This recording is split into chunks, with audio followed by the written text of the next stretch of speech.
Andrew Wilson and Muslim debater Daniel Hakikachu collide in Nashville, Tennessee this November 15th and 16th at DEBATECON 6 on whether or not Christian or Islamic values are better for society. You don't want to miss it.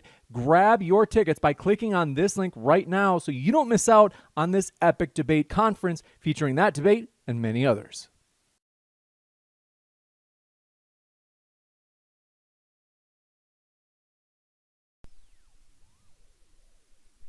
Hey everybody, tonight we're debating whether or not Christian nationalism is bad for America, and we are starting right now with Planet Peterson's opening statement. Thanks for being with us. Planet Peterson, the floor is all yours.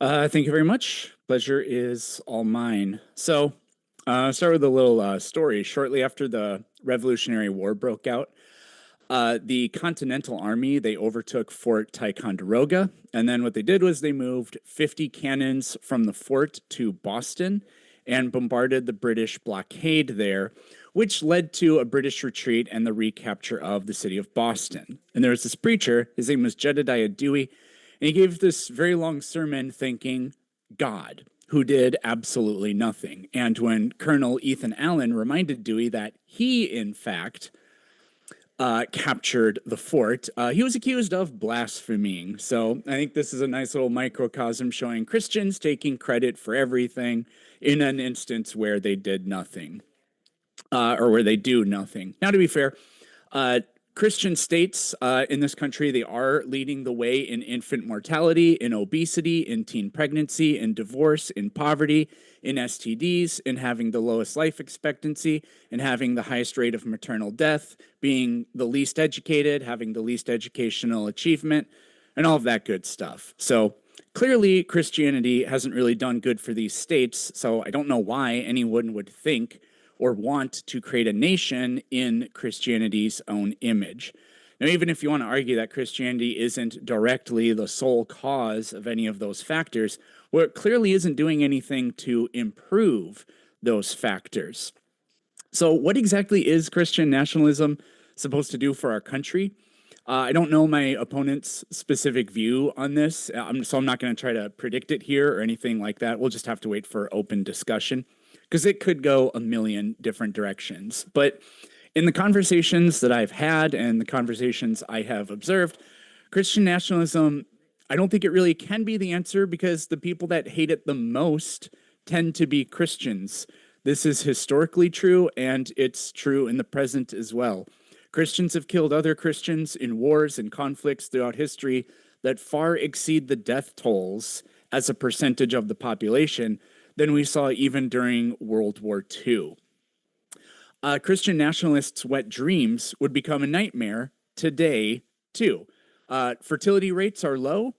Okay, Mormons have the highest fertility rate, so now we will make Latter-day Saints the official religion of the United States. Is that what you wanted? Wait, no, that's not what we had in mind. We have forgotten Christ's teachings about the poor and the marginalized. Okay, so that progressive minister that spoke at Trump's inauguration, she's now the president or something, and now you all have to do what she said, Christian nationalists. Wait, no, that's not what we wanted either. This country was better when we had blasphemy laws on the books. That's what we need to get back to. Okay, well, the First Amendment is repealed, and anyone who doesn't adhere to some random denomination, Catholicism, anyone that doesn't adhere to that is now blaspheming, and all other denominations other than the one we chose are now illegal. Wait, no, that's not what we wanted. Yeah, but all of those things would be Christian nationalism, right? So I can already kind of hear in my head the low IQ responses from Pickle Boy Wilson and his troll army saying, herder, but that already happens in government. No, actually, it literally doesn't, because we have a secular government that has a system of checks and balances. That's a system that actually works. Christianity doesn't have that. And I really don't see any possible model where we make our government or our nation Christian and can maintain the best working parts of it when it actually does work, which it actually literally currently isn't. If you were somehow able to do that, then you would just, again, end up with the system that we currently have. Every advocate for Christian nationalism the way I see it, is just advocating for their personal beliefs, which often really have nothing to do with Christianity. Who takes money and gives it to the rich? The evangelical right wing of this country. Who takes, sorry, that's what I just said. Who is against making healthcare a right? The evangelical wing of this country. Who doesn't want to feed children? The evangelical wing of this country. Who is cheerleading genocide and ethnic cleansing currently? The evangelical wing of this country. Well, actually, that last one is biblical, so I guess that doesn't really count. So I think it's a demonstrably worthless and contradictory system, and it may have a future, unfortunately, with the way things are going, but I certainly think that there is no hope. And that's my opening statement. Thank you very much for that opening statement. And folks, if it's your first time here at Modern Day Debate, I'm your host, Dr. James Coons. We are a neutral platform hosting debates on science, religion, and politics. We hope you feel welcome no matter what walk of life you are from. And don't forget to hit that subscribe button. Why? Because if you didn't know, we have our Modern Day Debate's own debate conference. DEBATECON is coming up November 15th in Nashville, Tennessee.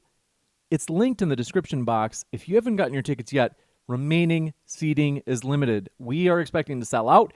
Grab your tickets right now. See and meet people like Planet Peterson, as well as Andrew Wilson, made by Jim Bob, Dr. Richard Carrier, Daniel Hokikachu, you name it. This is a stacked conference. Grab your tickets now. You can see more at the bottom right of your screen. That's just our little promo poster for the event. In fact, WifiGospel, I think you're going to be there as well, right? I will be in attendance, yes. Amazing. So, folks, come on out, hang out with us, say hello. It's going to be a fun time. With that, we're going to kick it over to WifiGospel's opening. Thanks for being with us. Wi-Fi, the floor is all yours. Thank you, James, for hosting this debate. Appreciate it. Thank you, Eric, for doing it.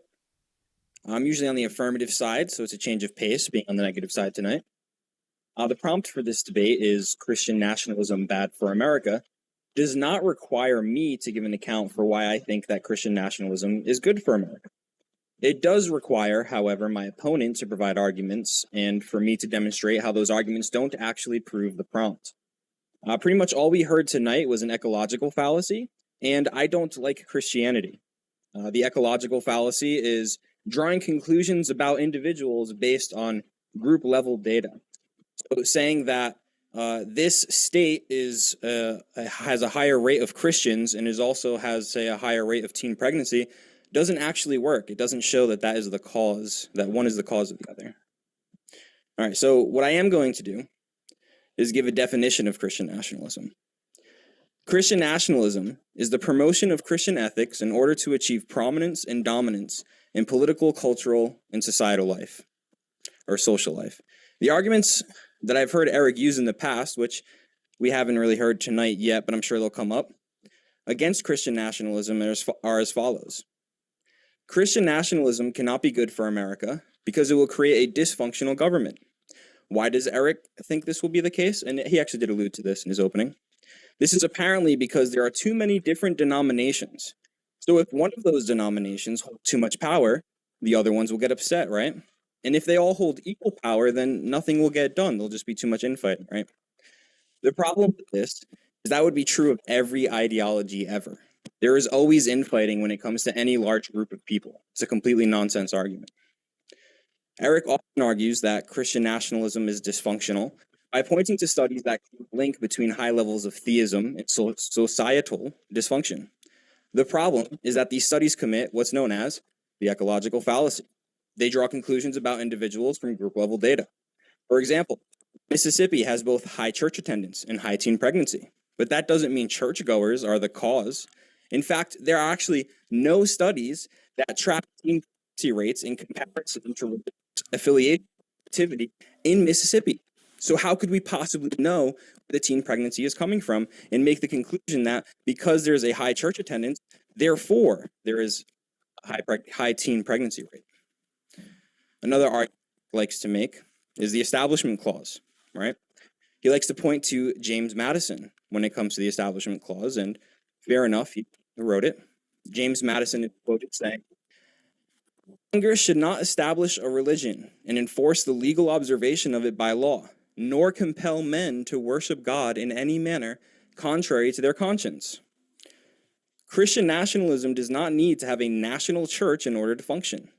Christian ethics can still be the dominant and prominent social and political influence without a national church. With that being said, James and the Establishment Clause have zero weight when it comes to enacting laws based on Christian ethics. How do we know this? Well, we have McGowan versus Maryland, Hold on one sec. 1961. I hate to interrupt. Your mic is just acting a little bit wonky. It's kind of like going in and out. It's got almost like wavy. Go ahead. We'll give you a chance, but I just want to keep an eye on it. Thank you. Hold on. Let me change the mic. It's funny because we did this beforehand because I was trying a new software and we thought we had it all set. Let's see. It might just be my imagination, but I'm quite sure that it was like kind of like going. No, I was hearing it too. Oh, am I muted? No, we can hear you. Oh, okay. Yeah, he's. I was hearing it on my end too. It might be that noise cancellation thing you're using. I messed everything up. Hold on. Sure. That reminds me, folks, our guests, WiFiGospel and Planet Peterson, are linked in the description, so don't forget that as we're going through this debate. The debaters are the lifeblood of the channel. We are grateful for them. If this is just me debating myself every night, it would be disgraceful. So check out our guest links. We do appreciate them. All right, so how's my mic now? Good. Is there any background noise? No, Okay, good. My kids are upstairs going crazy. I hear nothing. I just have to change on my stream, sorry. No problem. All right, I think we're all set now. Cool. All right, I'm almost done with the opening. So I was going over the Supreme Court cases. I have two of them to go over, and then I'll be done. McGowan versus Maryland in 1961. It's been named the secular purpose test. Maryland had Sunday closing laws. Businesses couldn't open on Sunday. Oh, it's crackly. Originally. It's very crackly. There's something. Someone's. It's worse. Yeah.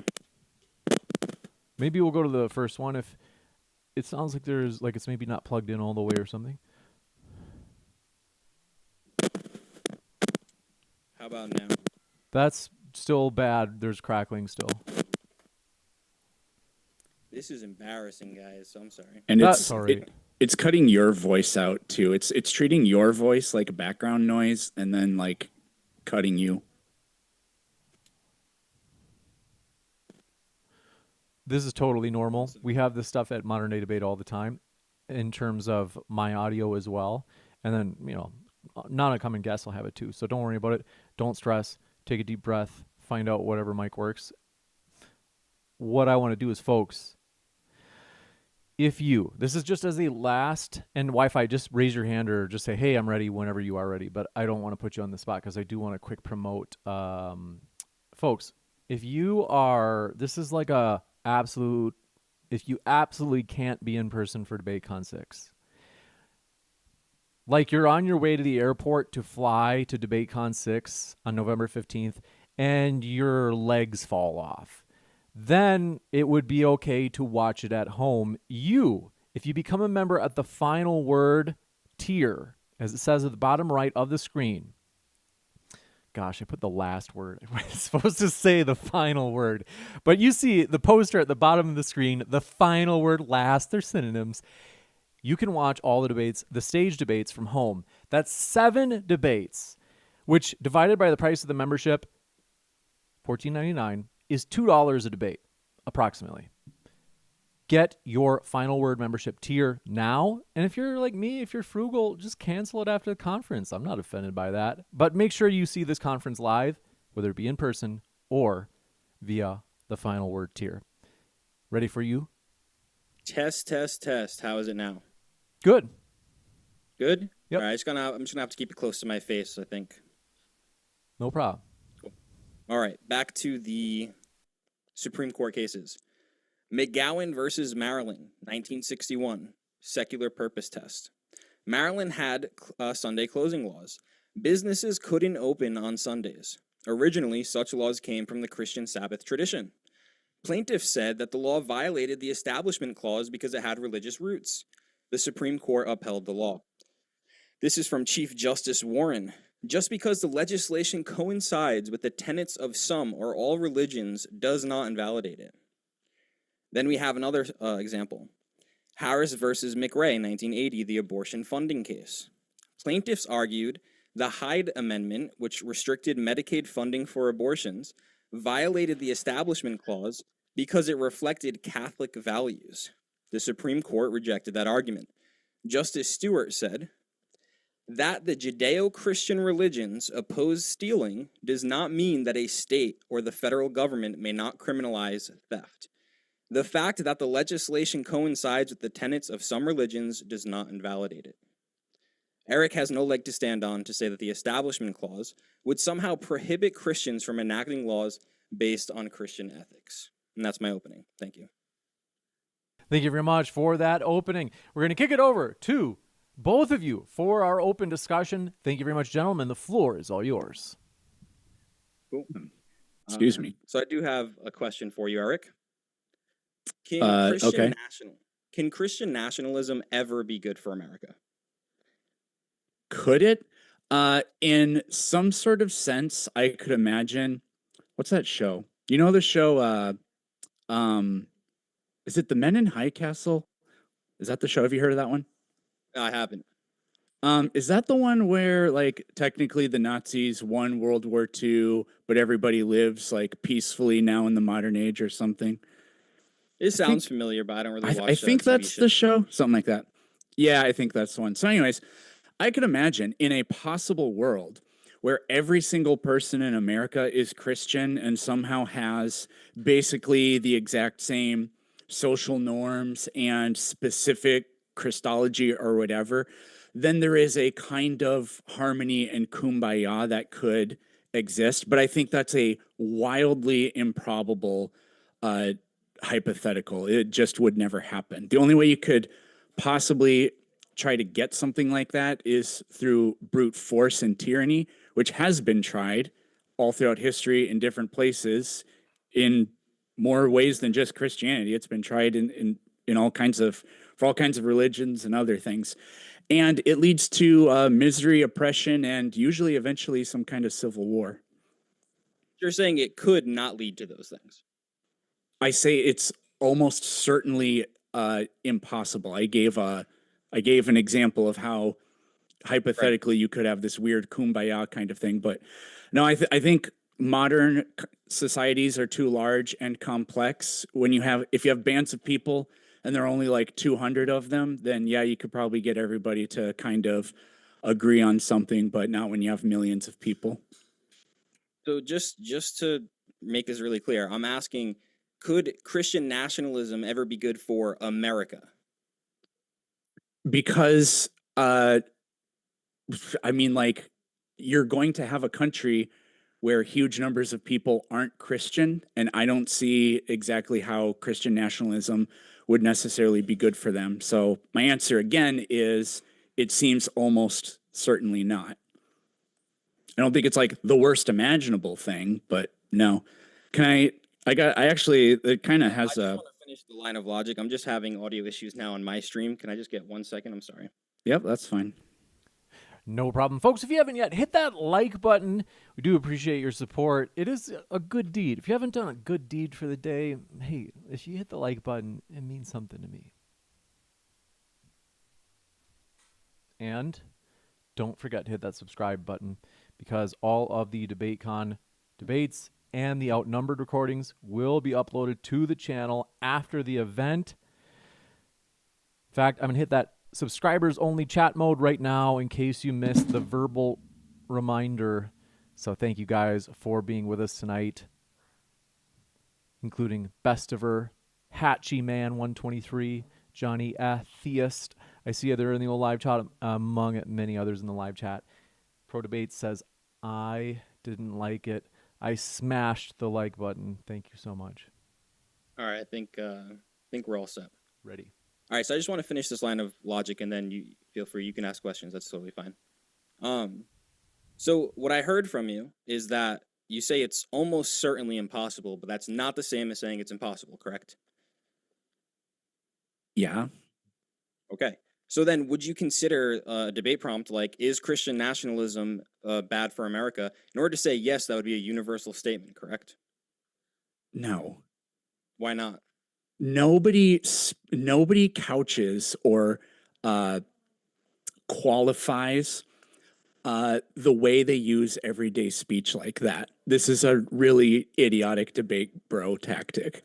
That's Oh, fine did that you mean literally Yeah, that's- 100%? Like, we use words like true to mean something other than absolutely 100% true and could not possibly be false in any possible condition. So no, I do not accept your point about the prompt of the debate. That's fine. I'll make it easy for you. We could totally move on to a prompt like, is Christian nationalism generally bad for America? Just, concede the prompt and we can move forward pretty easily. I reject your interpretation of the prompt. We don't have to switch the prompt. The prompt is not what you declare the prompt to be. So nice try. I'm just reading the prompt. Yep, It doesn't say that it's in your own generally bad, right? interpretation of the prompt. Yep, that is your interpretation of the prompt.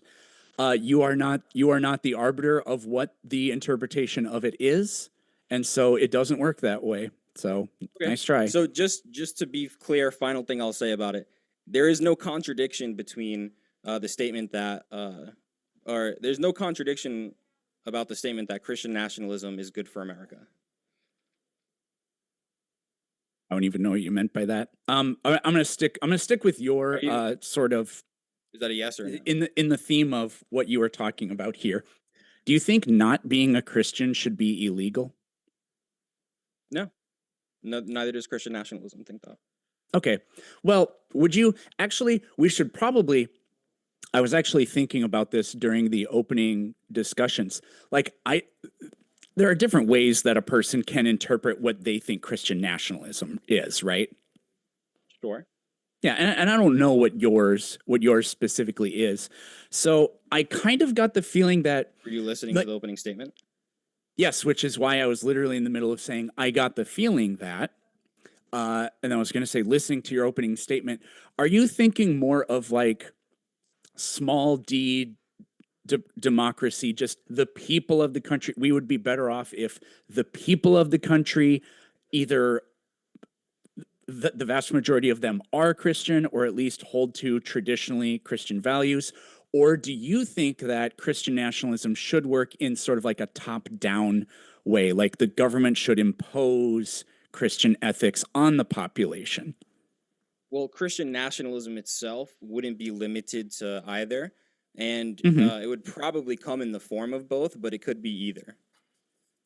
Okay, what is like your idea of it? What do you think would be like? Do you think we should do both? I think, again, it could work both ways, and it just depends. I mean, it's real-time strategy. What's happening in real time and what will work. You could have it both ways, but it's not limited to either one. It doesn't necessarily matter how I would implement Christian nationalism, because the prompt is, would Christian nationalism, once implemented, be bad for America? Well, yeah, if you don't have a plan, then it's like, how are we supposed to gauge whether or not it would work?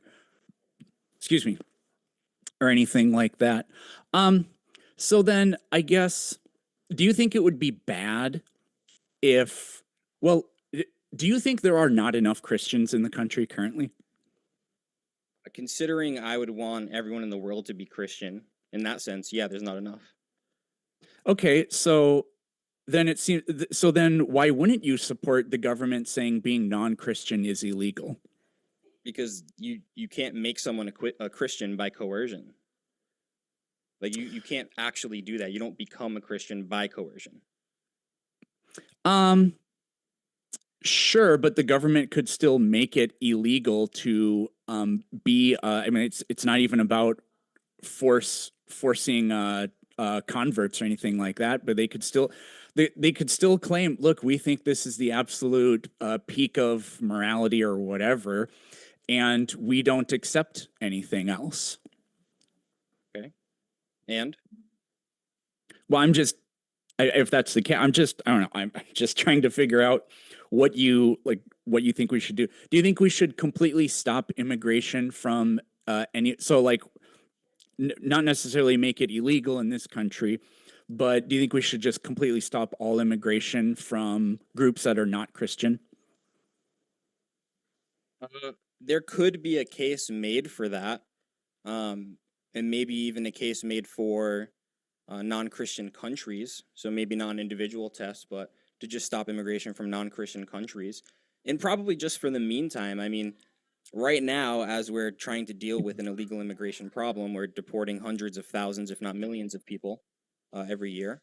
Then also, we have a backlog of, I think, 5.4 million legal immigration applications. So we're in a tough spot right now. Our systems are clogged up. So I think stopping all immigration right now would probably be smart, no matter what side you're on.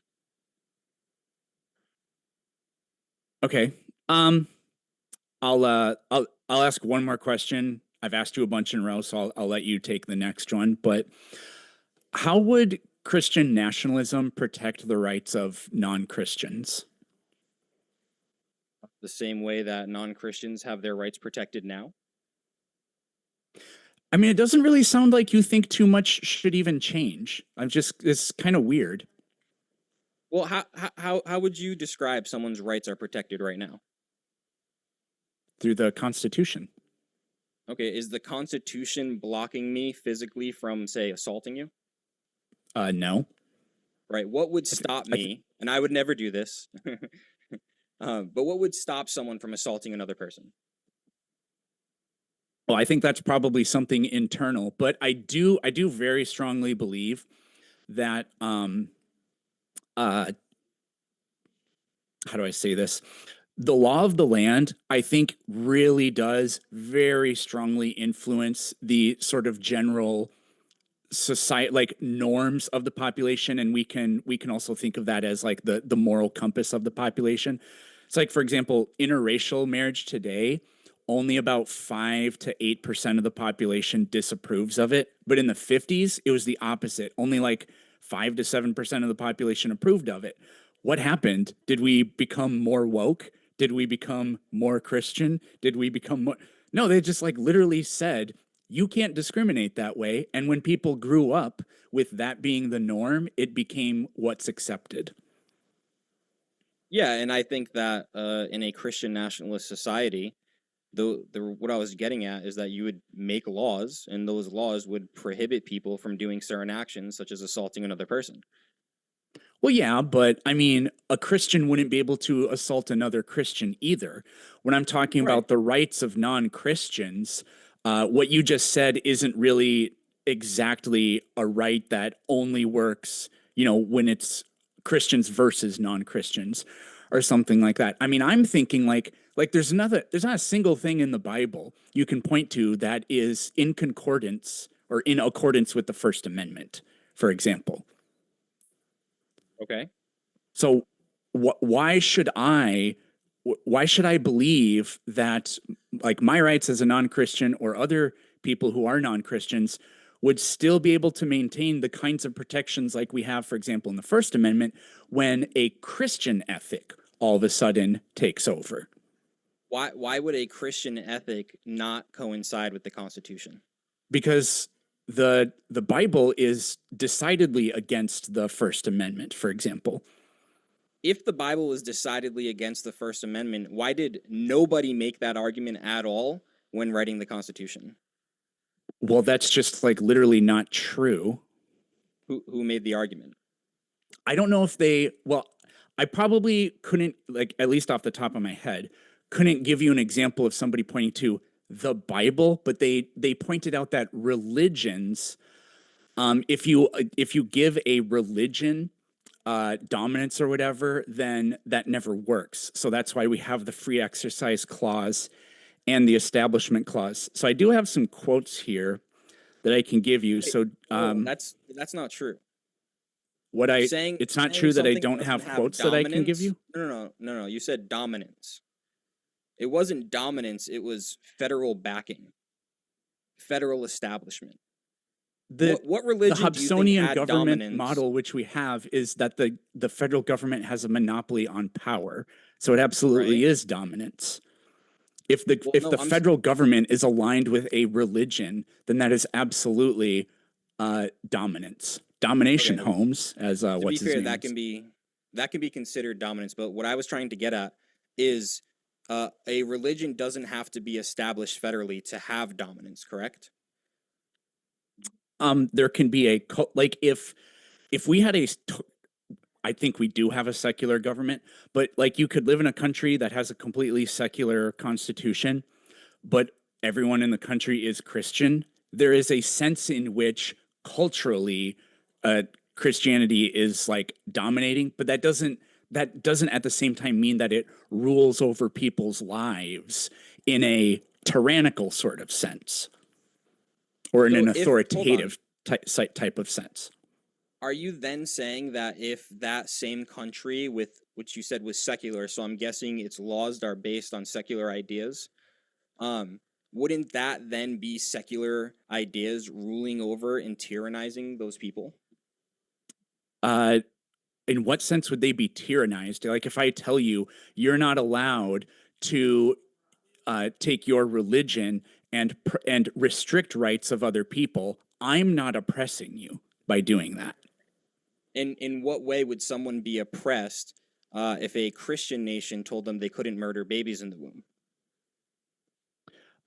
Well, if you think that people have the right to bodily autonomy, then they would be oppressing that right specifically. I could literally grant you that abortion is murder, but there are quite a lot of other issues, such as I've been trying to get at the First Amendment here. It's like if I go out in public and say that Jesus never existed. I don't believe this, but I go out and say Jesus good. never existed, and then all of a sudden, that I get thrown in prison or fined for that, which there have been fines for blasphemy before, and I think that that's not a good thing. That's an Yeah, example of what and I'm talking about. I want to just add real quick because you did bring up when was this ever like argued or whatever. So there were our country didn't start with a constitution. That came later. So the House, Madison had to go to the House of Representatives, and he had to debate and defend his drafting of like the First Amendment, for example. And they asked him, "What does this mean? This thing about the Establishment Clause and Free Exercise Clause?" And he said, "Quote." The meaning of the words to be that Congress should not establish a religion and enforce the legal observation of it by law, nor compel men to worship God in any manner contrary to their conscience. So earlier when you said, when was there ever an argument? It was, I now forget exactly you said that the where we were in Bible that, is but you said, against when the was that First ever Amendment. argued? It's argued right there. Well, you said the Bible was against the First Amendment or something like Yes. that. Well, clearly it James says you shall Madison's have no gods argument- before me. And the First Amendment says, no, we're not going to have a country where an Hold on. idea like that is imposed upon the people from the federal government. Who's to say that Christian nationalists would enact everything the Bible says as law? There are a lot of things that the Bible Well, then it wouldn't be says- Christian. Okay, so when the Bible says you cannot lie, right? Cannot bear false witness. Would that be a law that you cannot lie in a Christian nationalist society? It wouldn't be uniquely Christian, but Well, hold on, compelling it's- people that the Christian God is the only God is uniquely Christian. Hold on. You said that if something is in the Bible and it's not legislated, it wouldn't be Christian nationalism. I never said anything like that. I'm not sure. This started with me Clarify your saying position then? that the Bible is against the First Amendment. All right. And then my argument back was just because something is in the Bible does not mean that will be legislated. You gave an example of you shall have no gods before me.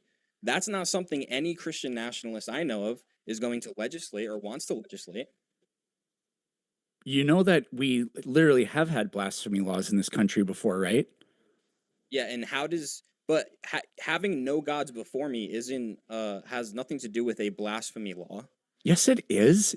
Denying so? the Christian God is a blasphemy. Okay, but denying the Christian God and worshiping another God is completely different. You don't have to deny the Christian God in order to worship is another it blasphemy? You said it isn't, but it is.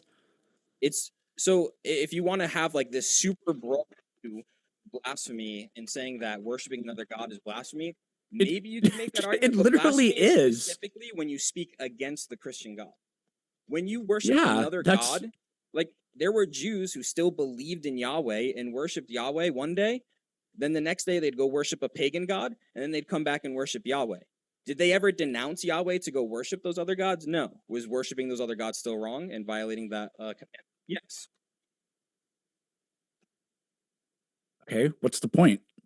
The point is, just because something is in the Bible doesn't mean it has to be legislated in order for Christian nationalism to function. I agree, but the questions are, um, is there the potential for that kind of thing? Is there a historic precedent for that kind of thing? And then are there efforts made by people today for that kind of thing? I can't give you a name off the top of my head, but I absolutely hear talking heads like on social media, and I couldn't give you an example of me hearing somebody say this like from the floor of the Senate or the House or whatever, but they absolutely do think there are people that think that we should have blasphemy laws and that we were better off when we had them. Michael Knowles, for example, there has a pretty long interview with Alex O'Connor where they talk about that kind of thing, and he's monumentally influential among Christians in this country.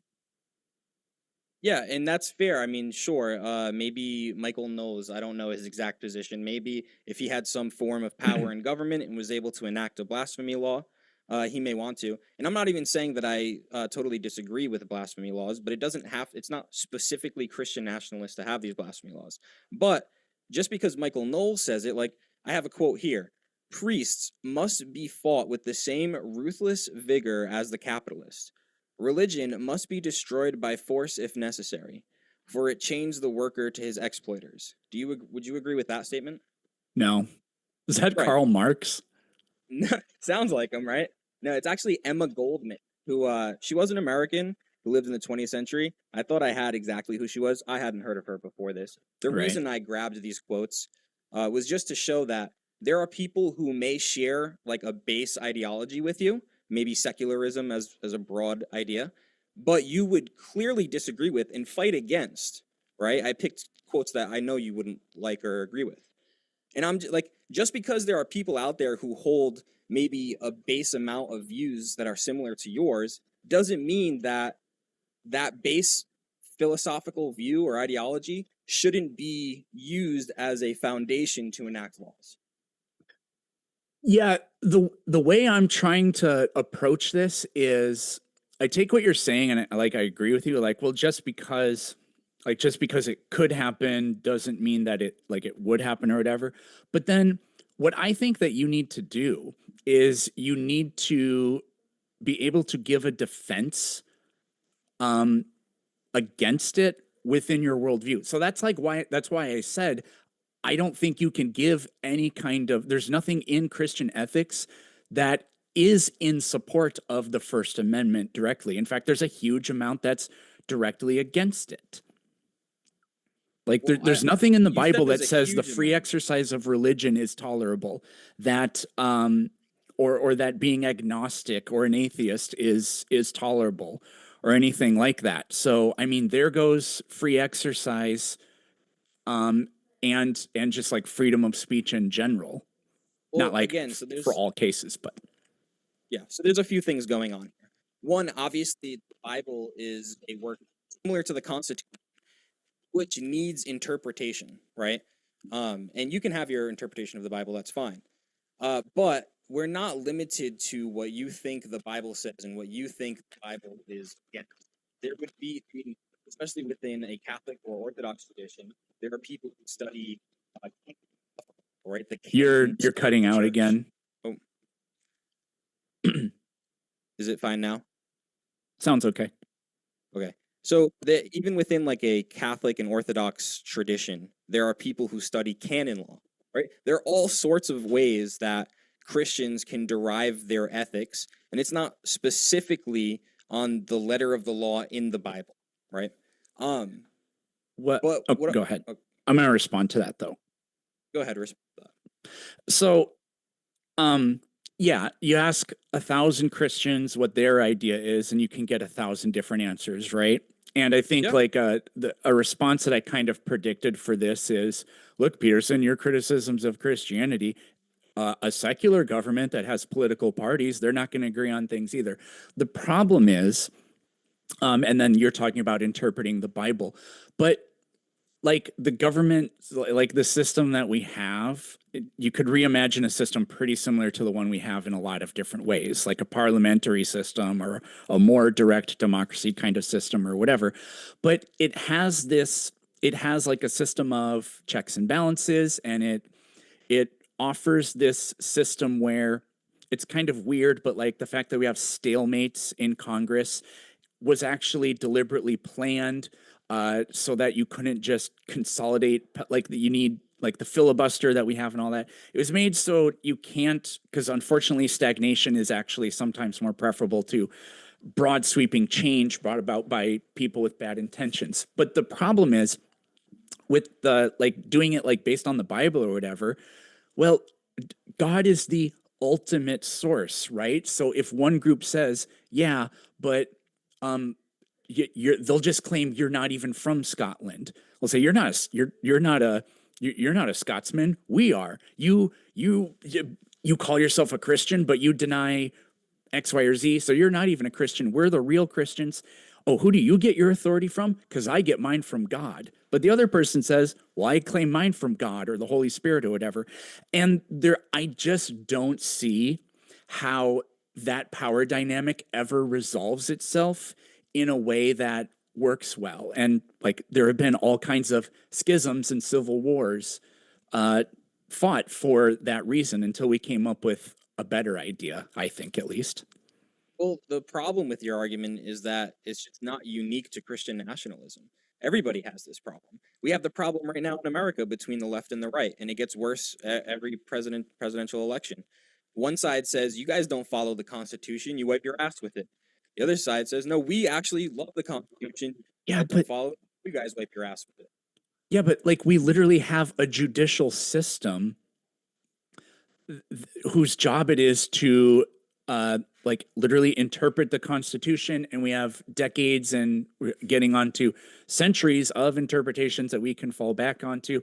And some church traditions, you know, they're different. Like there's canon law or whatever. In others, they don't have quite as much of a bureaucratic approach to the way they do things. But no, So I think our system is much better because I think it just has better protections and better checks in place. How would it be different if how many Supreme Court judges are there? Is it 12 or do I have that? 9. 9. See, I'm gonna hear that one. All right, so there's 9 Supreme Court justices. They have the final say. It doesn't matter how many ideologies are floating out there about what the Constitution says and how we should treat the Constitution, et cetera, et cetera. Those people may influence those justices, but I'm guessing these are very smart, educated people. They keep their opinions guarded, right? They're not easily influenced. They think about their ideas. They're supposed to be, and that's why we have a Democrat. I mean, the Supreme Court isn't really democratic because they're appointed, not elected, but they're technically appointed by who was elected. So, like in a weird way. Right. But there's no there's no democracy in Christianity though either. So how do you ensure the wisdom of crowds plays any part into it? I'm not sure there is much wisdom in crowds, and I don't think that the founding fathers in America wanted a democracy. I mean, it's a separate argument to talk about whether or not democracy is good in America the way it is. But, you know, there were huge amendments, like even the 19th Amendment that, you know, doubled democracy basically overnight, right? Really shortly after the country was founded, it was because it was just the white landowners that could vote. It actually got expanded very, very early on. I think it was in the 1790s to any free white dude. So that was actually a greater increase percentage-wise. It way more than doubled the amount of people that could participate in democracy right there. So. Sure. Yeah, percentage-wise. In terms of absolute number, it was obviously much smaller. So basically, when you said that, you said the Bible has no room for democracy. No, I said Christianity doesn't have any elements of democracy in it. Right, but why wouldn't somebody be able to set up a democracy based on Christian ethics? I think you would have to draw your inspiration from somewhere else. What I was Why? really just saying there is that like Christian institutions just don't have like a democracy as part of it. I know like Well, bishops and stuff vote for things, but the bishops aren't elected as far as I know. I think they're appointed, right? So it's like the elites do a little bit of voting on things, but that's not really a democratic system, I wouldn't say. I don't think the Bible specifically makes prescriptions for what type of government a nation should have. But I do think that it's quite acceptable for people to make prescriptions for what types of government we should have based off of Christian ethics. Now, a democracy might be wrong, but that's the same issue. We have to argue these things out. We have to debate these things. We have to question our interpretations, just like any other person in any other ideology. That doesn't mean that Christian nationalism is bad just because it's not completely uniform in every single belief for every person to follow. I mean, the way I'm sort of approaching this is I'm not exactly here to tell you that I can't imagine anything worse than Christian nationalism. I definitely can. Um, but I think that it would be worse than what we currently have. Um, but well, I don't need to. I could say more, but I've actually been talking a lot, so that's just what I'll say about that. Well, to be fair, and I don't know what happened behind the scenes. I'm very grateful for James setting this debate up for us. There was another prompt that floated around, and I'm willing to go and do another debate sometime about it, comparing Christian nationalism to, say, I don't know if you would agree with like the liberal status quo or secular ethics, secular humanism, but we could do that another time. I'd be willing to do that. Yeah, maybe I'm doing something like that at DebateCon. So Right. That's like why we it would didn't do it be here. it would be down the Yeah. road, and then Thanksgiving's 2 weeks after Alright. DebateCon, so it'll down the road, perhaps. Right. But as far as this prompt goes, because I'm just you said you may have like given it to me to ask you questions. My sole question is, what is the argument that Christian nationalism is bad for America? Oh, sure. I just I guess I'm happy to repeat parts of it without talking too long, but I would just sort of go back to some of the parts from my opening statement. Essentially, I think it would be worse than the system we have.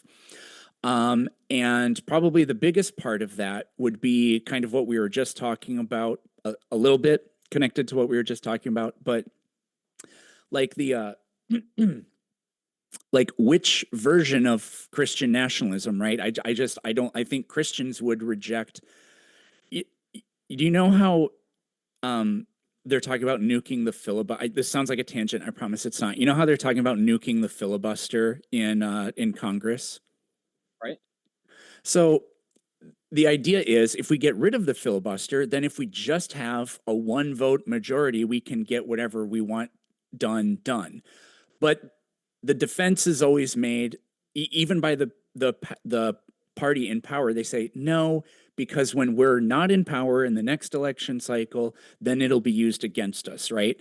And I see that same kind of thing historically with Christianity, and I think presently it would be the same problem with Christian nationalism, which the fight over domination by groups that are claiming to be to have the ultimate divine source of the ultimate good, and to be able to charge other people as being against that, like they could charge them as blaspheming or whatever. I just think that that would lead to enormous problems, and like we So know that it has done that before. so you're saying that if some other denomination uh, gets too much power and is the dominant force, say Protestants, and they want to persecute Catholics, and because there's quite a few amount of Protestants who believe Catholics and Orthodox are not Christian, right? They follow. a works-based salvation, Yep. let's say, or something, right? Right. So you're saying, well, they're going to not consider these other people Christian, right? Yeah, and I think the system we currently have, the First Amendment, protects every Christian from privately practicing and believing their religion as they see fit. And I would be Well, extremely worried, and non-Christian, not and I would be everyone. extremely worried that Christian nationalism would erode that protection. Yeah, so you're saying it would erode the protection of the freedom of religion to practice. Yeah.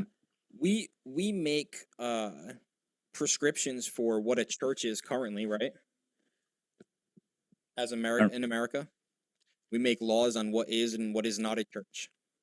Oh, well, it's from what I understand, the only way that's relevant is to get like your tax exempt status and to be able to qualify for probably like civil rights protections.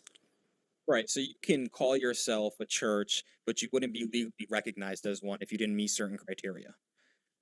Yeah, John Oliver was able to do it though, so maybe it's easier than we think it is. Maybe. He's rich though, so that probably helped. That definitely helps.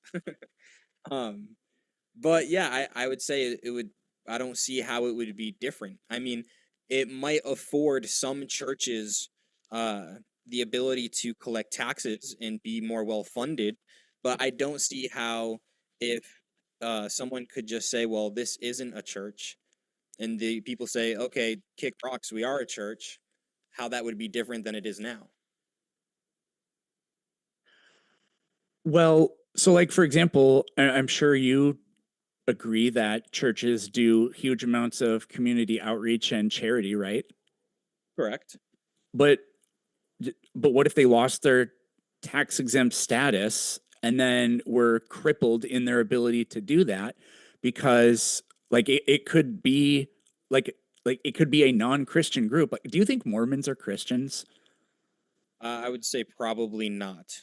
Right. So like literally the entire, and they have a huge They have a war chest for sure. yeah, but they have a huge what do you call it, the mission work that they do. Yeah. It's basically like compulsory, right? So imagine that gets taken away. I can imagine that being more likely to happen under Christian nationalism than Well, the system we currently have. I mean, secularists would love that. I mean, then you could make the same argument against secularism that secularism would be bad for America in the same way. Most atheists I talk to want tax exempt status revoked from churches.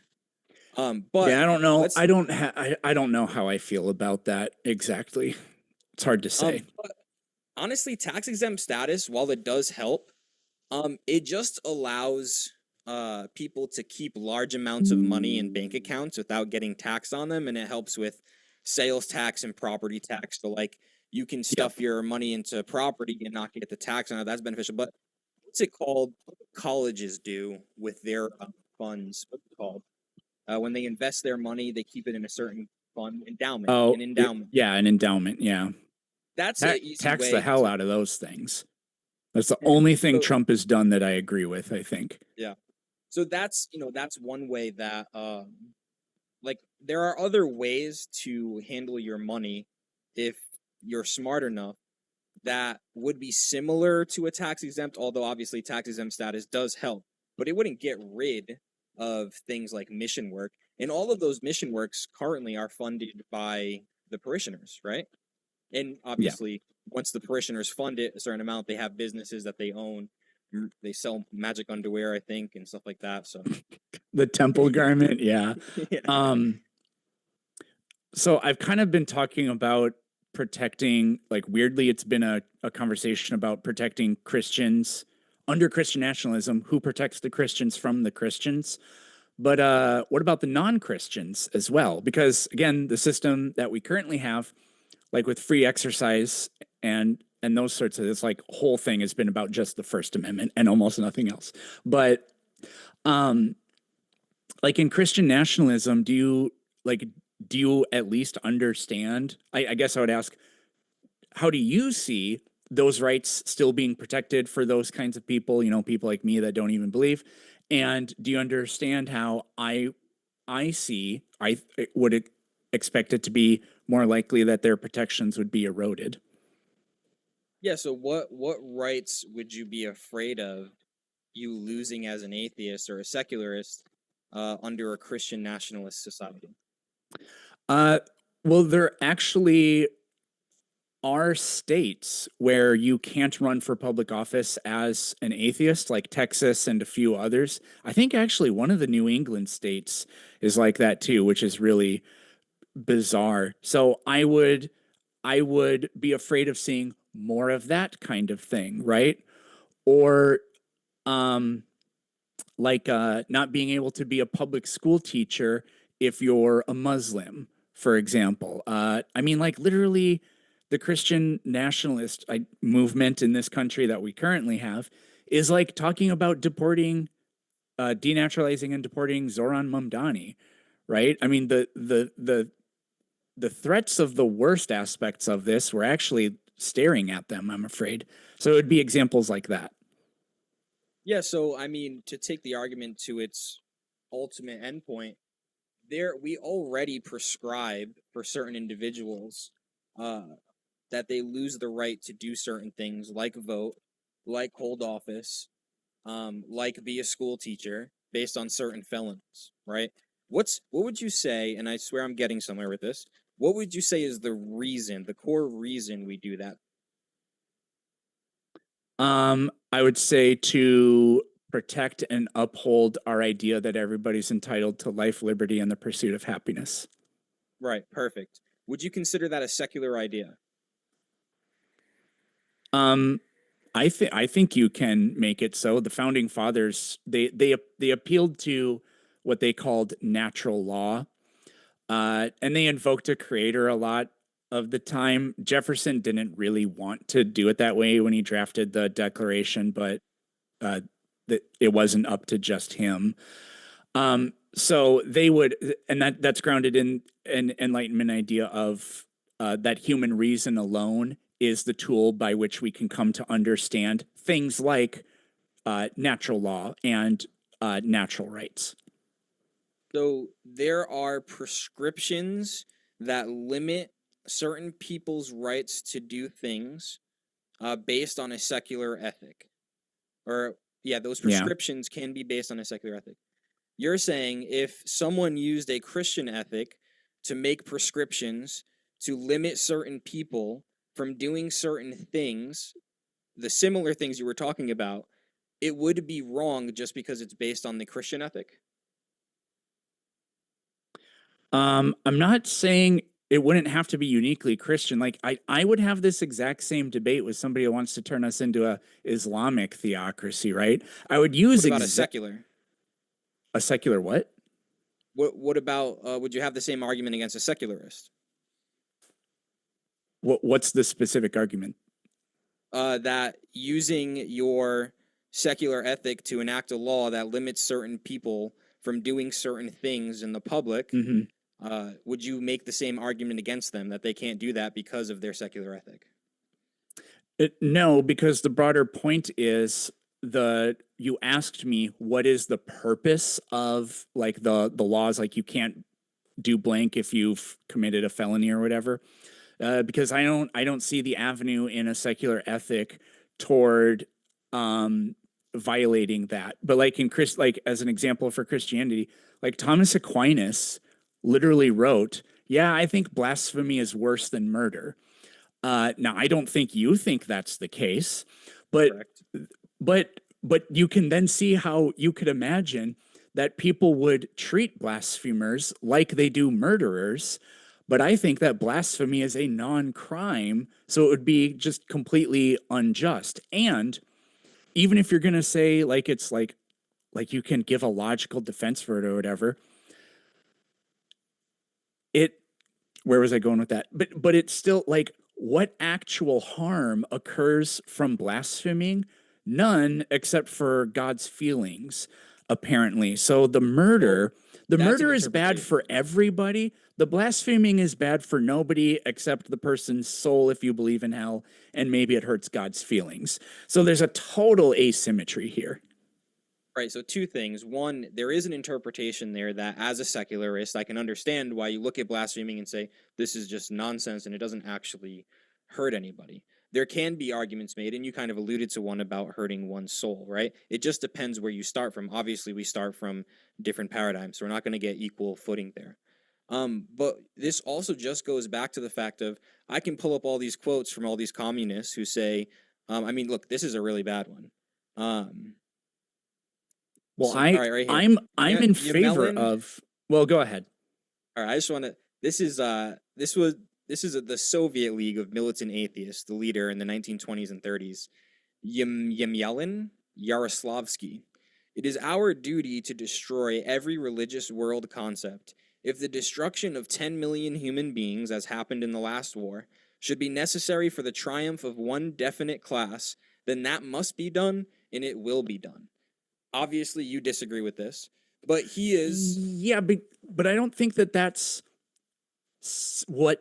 that's not what secularism is to me. According to So like you, we're yes. we're not comparing views here. Like that wasn't the point of the debate here. But what I would say is, I would, even if we were doing that, I would sit here and I would tell you, in my worldview, Christianity is allowed to be practiced. I would keep.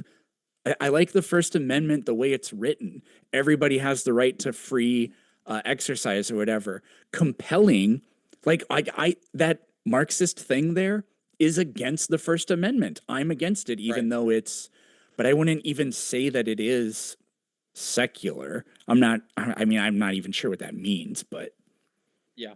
And you know, I mean, secular just means without religion. So like, you can be not atheist, but be yeah, I just don't know what Yeah.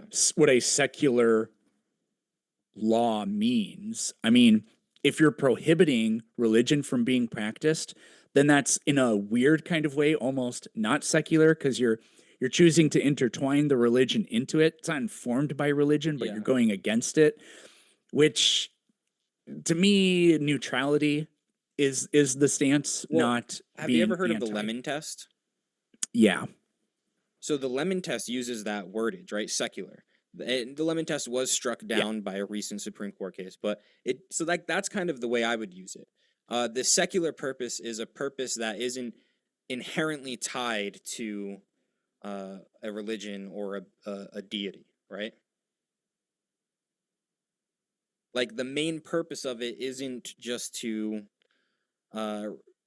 for a certain belief in a certain god or spiritual thing, but for the people without this idea of religion inherently inside of it. I don't know if I'm saying that right, but this wordage is used even in the Supreme Court language. Right.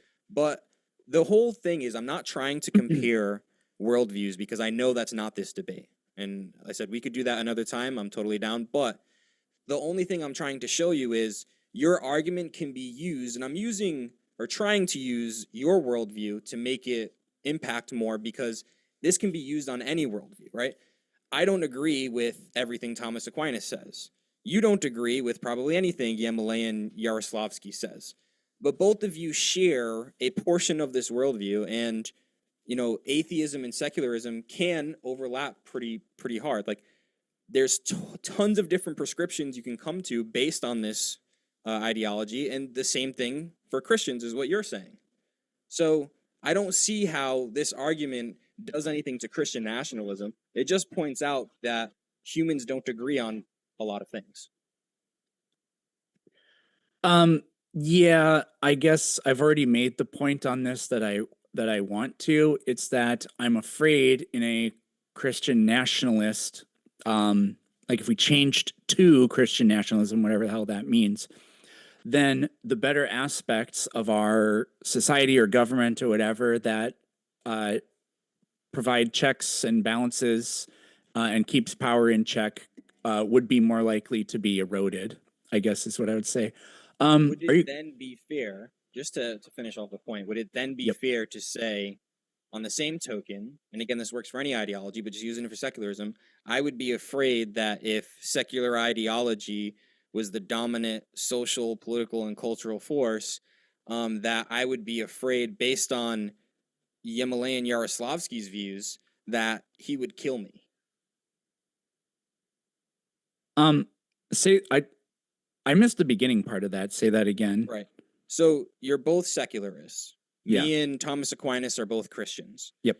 You're saying if Christian nationalism is enforced, then you would be afraid that somebody like Thomas Aquinas would come along and say blaspheming is worse than murder, and if you blaspheme in any way, I'm going to publicly execute you or something like that. Yeah.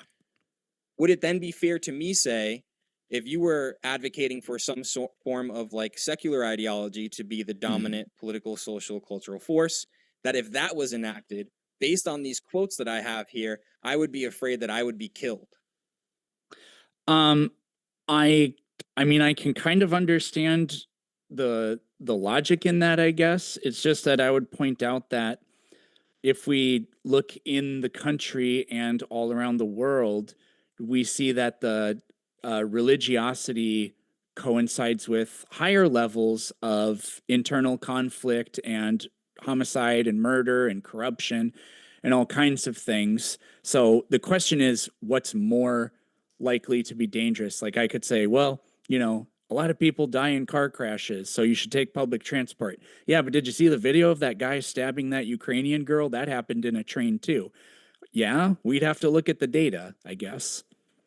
You know, to be fair, this is my first Christian nationalist debate. I've been studying a lot on the topic in general and specifically for this debate. And one of the things that comes up in my study is, you know, this debate really does get into the debate that you're having with Jake from Rattlesnake TV at DebateCon, right? Just like you said, because if we could objectively prove that one system is better for society than another, then that would be this kind of the same problem. Is it bad for America? Well, if it's objectively better for society, then it would be good for America, right? So I understand the overlap there, but we're not having that debate tonight. Do you have any other arguments for why Christian nationalism is bad? Oh, I mean, probably. I wrote down, God, I wrote down so many things. This has been a super chill conversation, though. So some of these are meant to be pretty pointed lines of questioning. That's fine. Let me go. Well, there was one that I wrote down, and it's kind of along the theme that we've been talking about. So it may sound a little bit repetitive, but could you give me the case for why you think Christian nationalism would be better for non-Christians than whatever we have going on now? I think it would only be better, not only, but it definitely would be better for non-Christians if they accepted the Christian worldview. Now, well, but that's not the question. No. Yeah. No, I'm trying to answer. Yep. I don't know if off the top of my head I could make the argument right here, right now, that it would be better for non-Christians. I guess my question back would just be, I don't see how it would be worse. Like I think, all right, so here's one off the top of my head. Well, I kind of gave all the possible hypotheticals, so I'm just asking you to give the case. It was like I was attacking. I'm just asking you to defend, I guess. Yeah.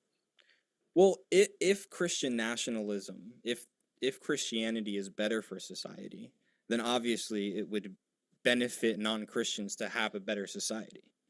So that's one argument. Now you would say, okay, well then prove that Christian ethics is better for society, and that's a completely different debate. But that would be one argument of, if it's better for society and society is better, then I'm sure the non-Christian would have a better experience in society. That's an okay answer. It's just kind of nondescript, though. Like, in what sense are their lives improved? Why does the life of the atheist get better once we start doing Christian nationalism? Yeah, and I didn't really prepare arguments for this beforehand based on the prompt, but let's engage a little bit here. Right. Have you ever done something that you enjoyed but was bad for you? Yeah, I had Sonic earlier today.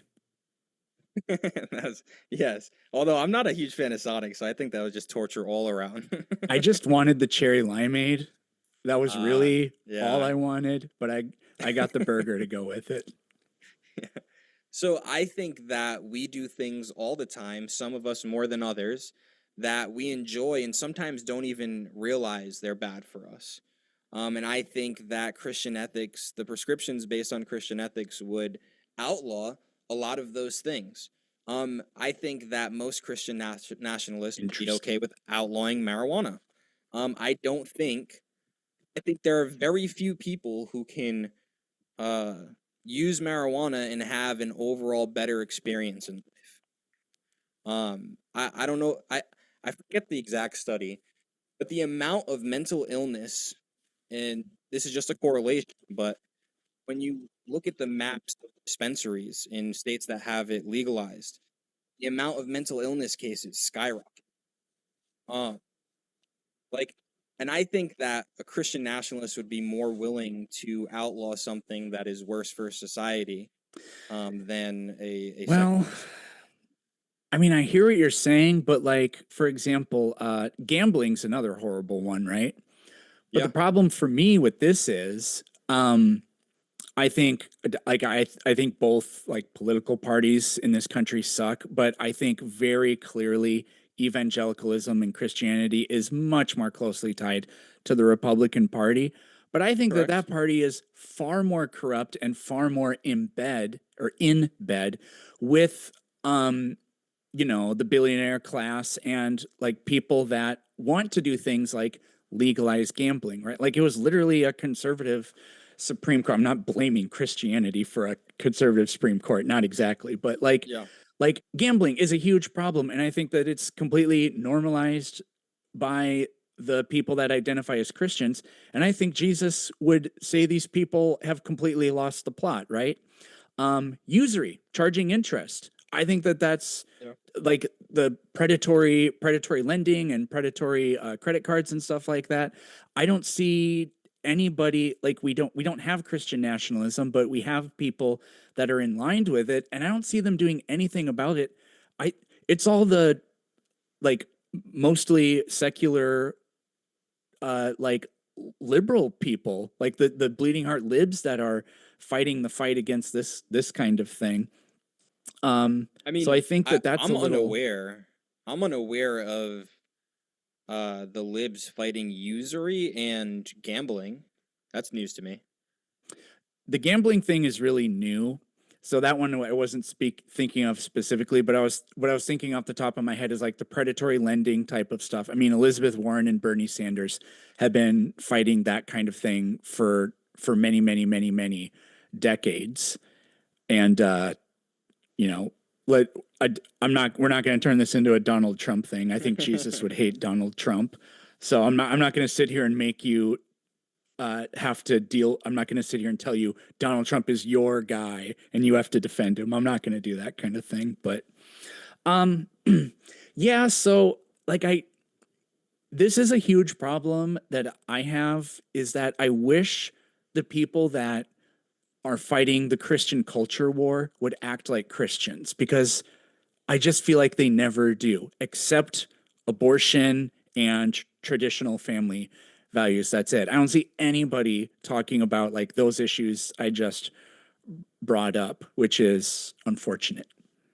Yeah, I think this is why we need Christian nationalism, because we've, especially in the past 20 years, a lot of Christians have completely removed themselves from politics and have taken on this idea that, the kingdom of God is just like this heavenly thing, and this earthly thing we're just meant to like sit here and suffer, right? The John Darby kind of dispensational premillennialism. The raptures come in, don't polish brass on a sinking ship. The ideology swept through the boomers like crazy. And I think it trickled down, and now we're seeing people like, actually, that's a shitty idea. And I think that the more we see Christianism supported, because it's probably at like 5 or 10% right now, if we were to do a poll, which is a lot, but obviously not overwhelming support. Um, I think that the more you see it supported, the more you see people taking Christianity seriously. You will see politicians less and less just say I'm Christian just to get the Christian vote, or just to, a lot of people still view if you say you're a Christian, you're probably generally a good person type of thing. But I think we'll see a lot less of that if we hold people's feet to the fire and say, no, this is a serious thing. This isn't something you can just say you are. I don't agree, because the Christian culture war that I see every single day is really only obsessed with abortion, a little bit like porn usage, and uh, they're really pissed off about feminism and stuff like that. And it's like, but I don't see any of you guys talking about all these other things that Jesus would really care a lot about. I mean, in fact, for whatever reason, the cultural Christian uh like influencer types or whatever, they're they're they fight for rich people keeping all of their money, which is something Jesus said makes it almost impossible to get into heaven. They do DraftKings ad reads during their videos. They don't talk about alcohol at all, or any of that. So I'm like, woe you Pharisees, you hypocrites, or whatever it is that Jesus said. So that's kind of, I'm not sold on that for that reason. Well, I mean, just to go back to the abortion thing, if you could, I mean, if you could concede, like, if you actually believed that abortion was murder, and I think the stats, quote, correct me if I'm wrong, but it's close to, if not over, 1 million abortions a year in America. It fluctuates a lot. Before COVID, it was around like 600,000. After COVID, probably almost certainly because of how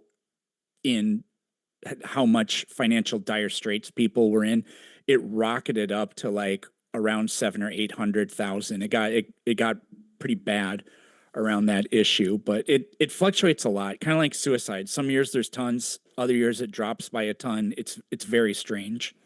Yeah, and I don't know your exact views on abortion, but if you could see, like, say all of those were actual, and you believe that, wouldn't you talk about it a lot?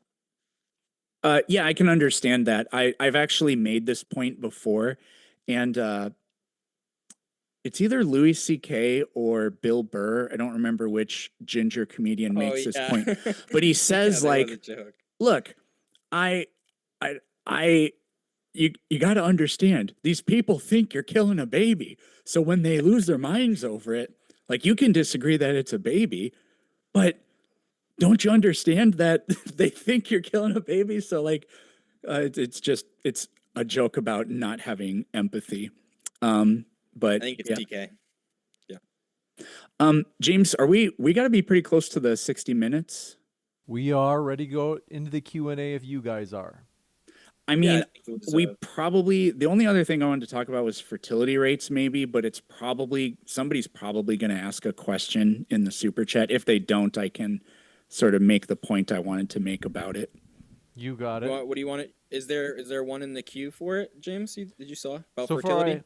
I don't think I've seen one. You wanted to talk about how fertile WifiGospel is? Yeah.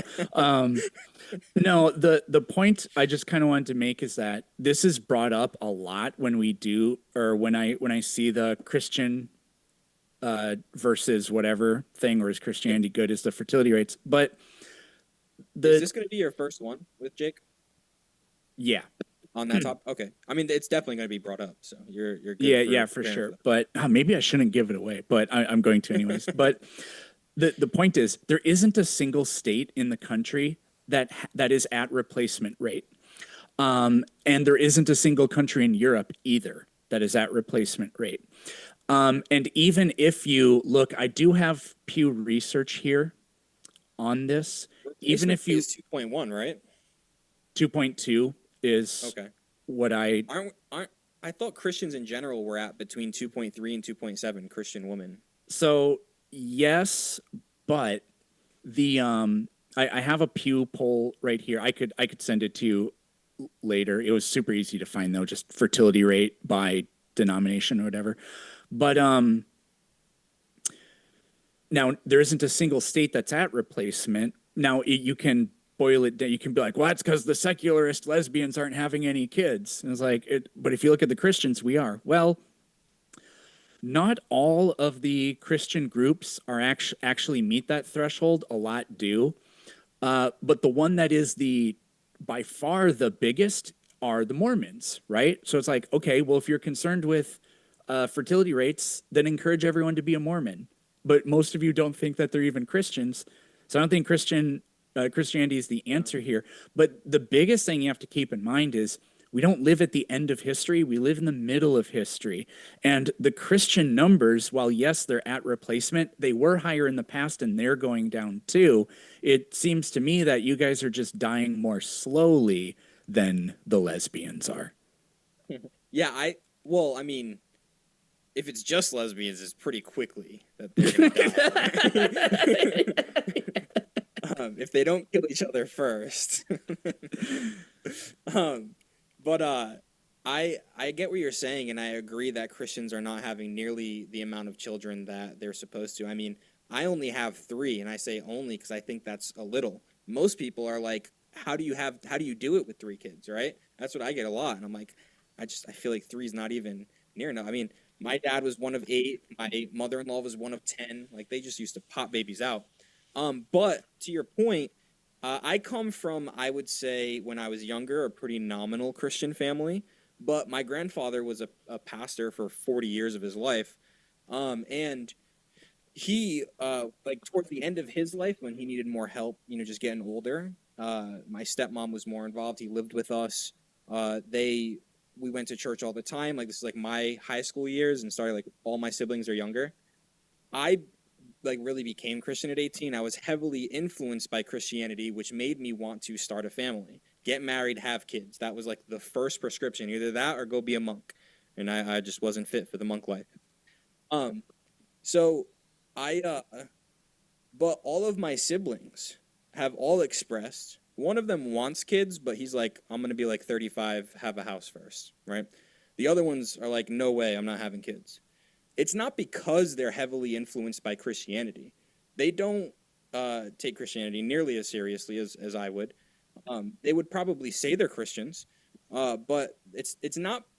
The reason they're not having kids and don't get kids is not because they're heavily influenced by Christianity, but rather they're heavily influenced by secular society, in my opinion. Okay. Probably go to Q&A from there, I guess. You got it. Want to say, folks, very exciting debate.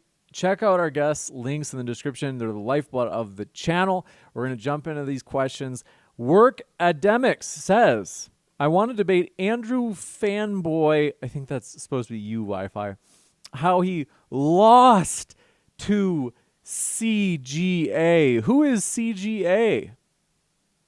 No, so Andrew debated Coach Greg Adams. I didn't watch the full thing, but from what I heard, it wasn't good for Coach Greg. I watched a good chunk of that debate. Even Lord says, I don't understand. They say a debate Andrew fanboy, but how could Andrew be a fanboy of himself? Even Lord says Peterson's source is smoking a crack pipe. What? My source for what? I don't know. They didn't tell. Evan Lord is getting wilder by the day, and I'm here for it. Basal problem. No, this is good old blood sports. We have to be fair. We've read some super chats to, all sides. And so, Wi-Fi, I think what's coming. Basal problem is obsessed with your body. He says, this one not as much, but don't worry. They get very intimate. They say, Bluetooth gospel. Have you considered... Oh, no, it is about your body. Have you considered Ozempic? It will increase your rank in the Christian nationalist ranks. I actually have considered Ozempic, and I'm just not willing to have the adverse side effects that may come with it. So I just need to get on a treadmill. Stop being lazy. Even Lord says, don't worry, there are many more about him fantasizing about your body. Your body lives in his head rent-free. Even Lord says, should we send another 200 million? I mean 2 billion. Oh, shoot, I mean 4 billion. No, I mean $6 billion to Israel. Hashtag Americans for Israel. Hashtag APAC. When did this come up? Yeah, that's that's a topic. This one from I'm not a Christian Zionist. I'll give you a Planet Peterson. Did you want to entertain that question as well? I said no. Oh, So sorry, I missed that. Okay. it's actually against the Constitution to send money to people committing war crimes. So no. Workademic says, let's talk about how Andrew was wrong about non-state recognized unions. Wait, did you say Andrew? Why? These are like got their mind on Andrew. There's a debate within the super chats about something else. It says not be subject to family court. Palimony exist today. CGA undefeated. Oh, you're right. They're defending CGA. Okay. Even Lord says, is it better to have a culturally religious society that doesn't enforce cultural norms by government and instead only through social/majority pressure? Sorry, can you repeat that one? Sure, they say, is it better to have a culturally religious society that doesn't enforce cultural norms by government and instead only through social and majority pressure? That only through Yeah, so they're saying social. like, let's say you like have a bottom up culturally- instead of top down. Okay. And like, yeah, I wish Jesus is so incredibly based. Like, what kind of liberal doesn't listen to Jesus talking about caring for the poor and oppressed and marginalized and women and even foreigners, like the Good Samaritan, and being extremely wary of rich people and all that, and doesn't think that that's awesome. Unfortunately, we just don't live that way very often for whatever reason. If the outcome, oh, God. No, I said enough. If the outcome is the same, then I'm not sure it matters. If you're talking about just what's the better way to get there, probably a bottom-up approach. I mean, if you can win the hearts and minds of people rather than kind of force them into it, then I probably think that would be better. This one coming in from, do appreciate it. Basil problem. Wi-Fi, should women vote? Should they vote? Probably not. This one from Workademics says, question for Wi-Fi. I don't think many people should vote. I'll put it that way. You got it. It says, are church non-state recognized marriages? Okay, so I think they're saying like purely, I think you could just say church-backed marriages. So outside of, independent of the government. Are these types of marriages subject to the family court today? I want to see how in touch with reality these Christian nationalists are. Yeah, I'm pretty sure they would be. I don't know the specifics of family court when it comes to marriage versus just like people living with each other and having a family. I'm pretty sure it's probably the same. Like if you have children together and there's issues and there's custody battles, I don't think the marriage part matters much in family court. It's just, I mean, if they're having custody battles, they're probably going through divorce anyway. They're not going to be married for much longer anyway, if they even are. So I don't think it matters really. So if you have kids with somebody, then you go to family court, you deal with it. Any thoughts, Eric? I have no thoughts on that whatsoever. You got it. This one from, Basil problem. You disturbed man. He's got Yeah. deep pockets. Yes, he does. He says, Wi-Fi, where in the Bible does it say it's okay to be obese?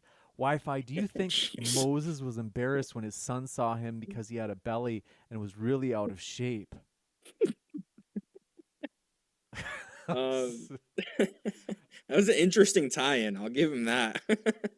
I worry about these people. I don't know what's going on out there. But There's a super special stream out there where I take my shirt off if you want to go find it, Basil. I'm sure he's already found it. This is from Mars Squeeze. It says, Christian nationalism will never work. Christians often persecute other Christians. You guys don't agree on everything. Examples: the Inquisitions, the 12th century, Protestant Reformation, English Civil War, 1640. Yeah, I think it's a problem for everybody. Nobody agrees on anything. I think that there's probably easier ways to find common ground. If you have that's why I think where the most common ground comes from in America is through. Nobody really throws the Constitution under the bus. There's obviously very different interpretations of it.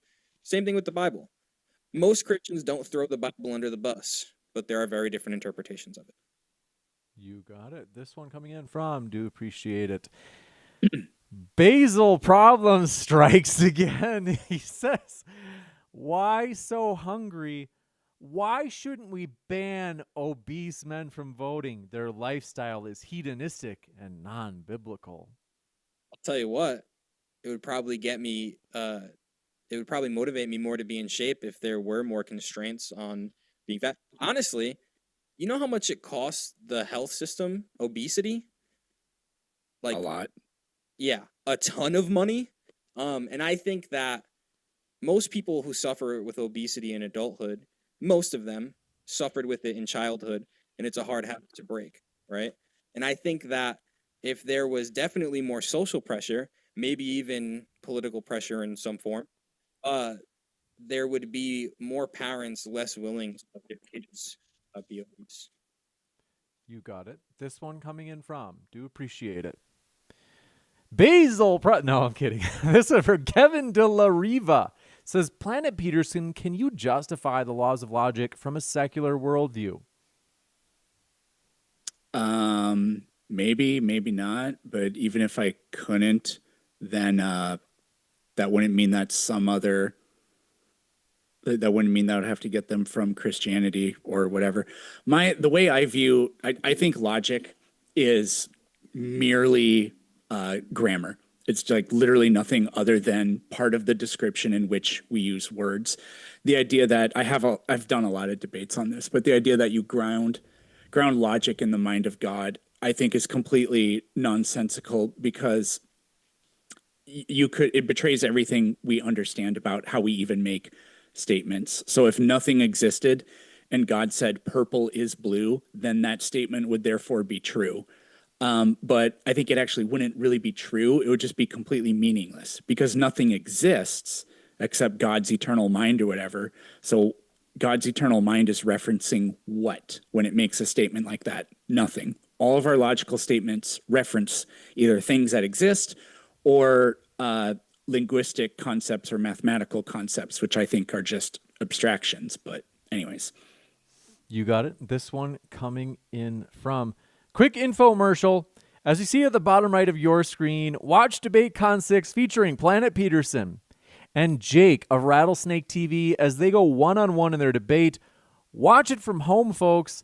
Join the Final Word membership tier here at Modern Day Debate. You can watch all the debates, the stage debates, at home. Comfort of your own home. Popcorn, Soylent, Eric, whatever you like to enjoy at home. We're gonna jump into, I pinned that at the top of the chat, folks. This one from Basil Problem. Wi-Fi. You are a presuppositionalist. Please explain this in the context of Gödel's incompleteness theorems. I wish you could have said that you answer a logic problem during this debate, so I could just say the same. I don't know what Gödel's incompleteness theorem is, although he asked the same super chat, and I went and looked it up, and and I forgot. But I don't understand how it has anything to do. Like, when I focus on presuppositionalism, I focus on epistemology, so I don't really get into math and theorems and stuff like that. It's obviously his specialty, and he wants to show you're an idiot for not knowing his specialty. This one from, let's see, P.T. Reed says, Planet Peterson's arguments are hypocritical. It is tyrannical to enforce moral laws, but not secular laws. LOL. I mean, Wi-Fi made a point kind of similar to this, which is, well, if the secularist imposes laws that restrict what Christians are able to do, then the Christian is being oppressed. It's like, no, when we tell you that, when we say, no, it is illegal to murder abortion doctors, even if you think it is righteous, or it is wrong of you to start to refuse to treat an AIDS patient because they're gay at a hospital, you're violating the Hippocratic Oath. I don't care if you say that's based on your faith. You're harming somebody. It doesn't harm the Christian to not let them oppress other people. That's not tyranny. That's not oppression. It's such a terrible argument. Now, this isn't one-to-one, but pretend for a minute that your example of murdering abortion doctors, Christians didn't agree with that, right? They do. Well, most don't, but don't agree that it would be okay. Don't agree that it would be okay, right? Yeah, right. Yes. So for a second, if they did, just to make the argument work, wouldn't it be the same if it would not be Christians oppressing atheists if they made abortion illegal? Would Christians be oppressing atheists if they made abortion illegal? Yep.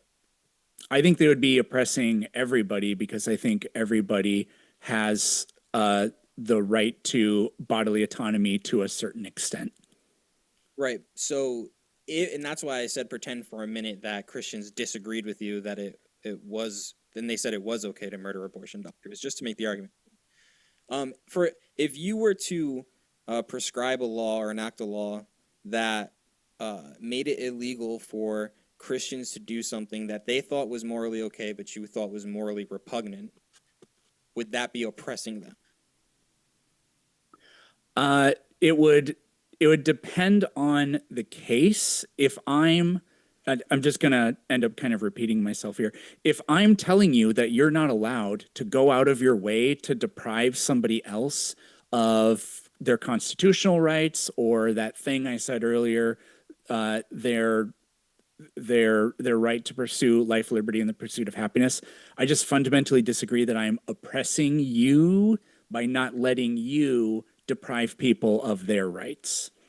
Right, and I can't think of an example off the top of my head, but just call it X, right? You say X is depriving somebody else of a certain right or harming somebody else. I think porn would be a good example. I have the right of free expression to like watch porn or whatever, and Christians say, no, we're going to get rid of that.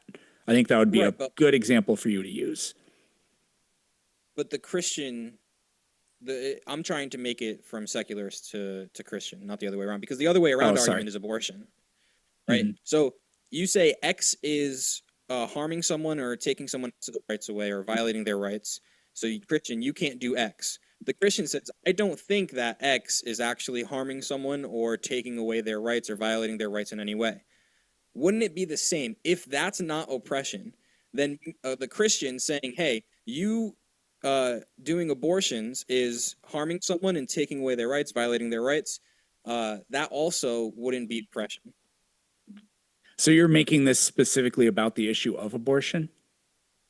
Well, because in that case, what I would say is abortion involves two parties, the fetus and the mother, and my response would just be the rights of the mother take precedent.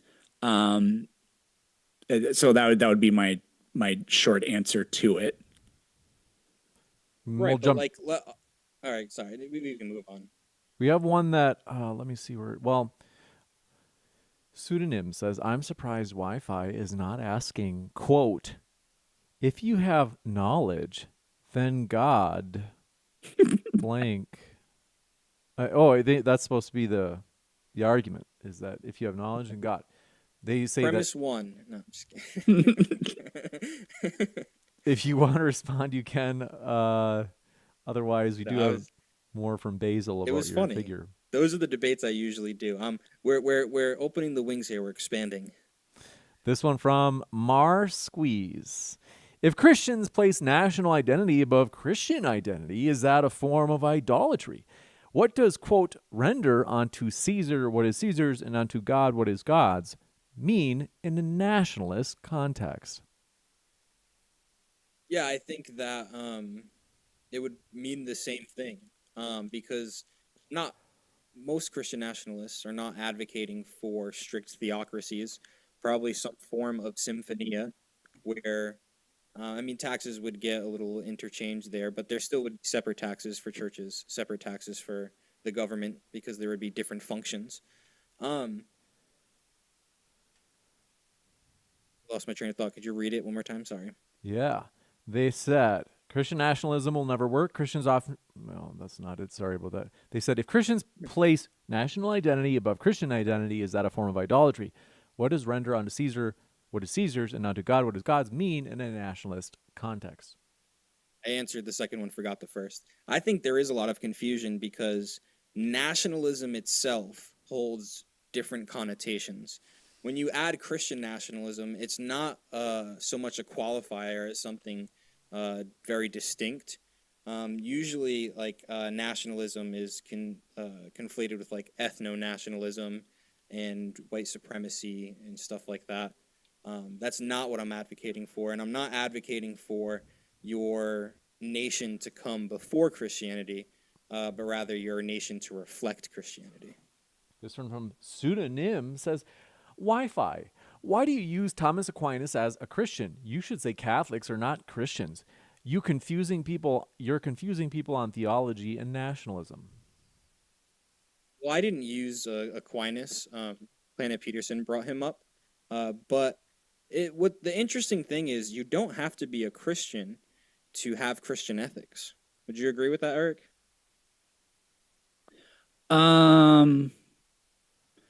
Kind of, but to me, I feel like if that's the case, then they're not Christian ethics. Like, there's never been, like, Buddha said the stuff that Jesus said before Jesus existed.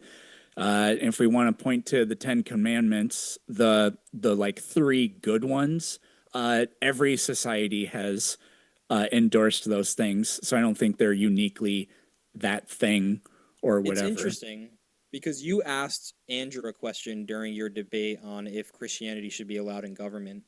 I think it was like the last question you asked in your cross-examination. Yeah, I remember. Is there anything a non-Christian can believe that a Christian, whatever, yeah. Right, and I think his answer was interesting. He basically said, are you basically asking me if anybody can believe anything?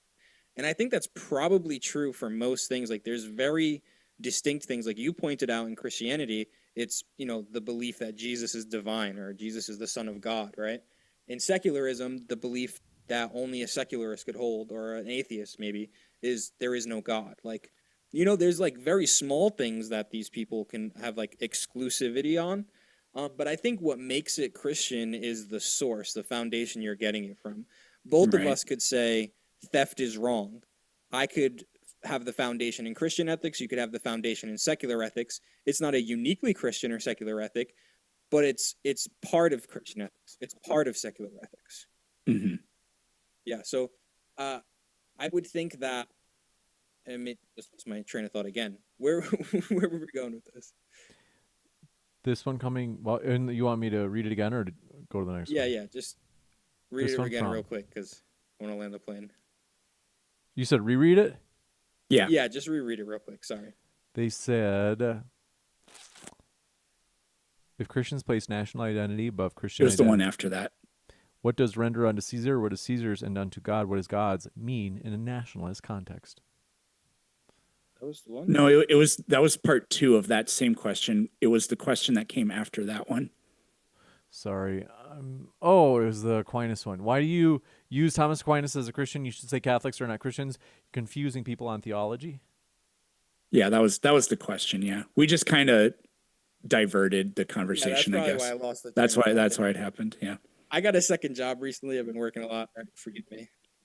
Well, I get old. I sundown at this time of day. Samuel Tawhid says, Planet Peterson. Technically, they see PP Kafir Bebus.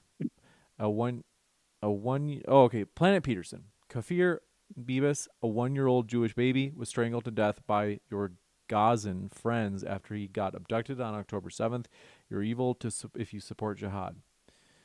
Okay, I doubt it. They've lied about everything. The kids in ovens was a lie. The widespread rape thing, there was no credible accounts of that. Literally, the family of reported victims said that this didn't happen.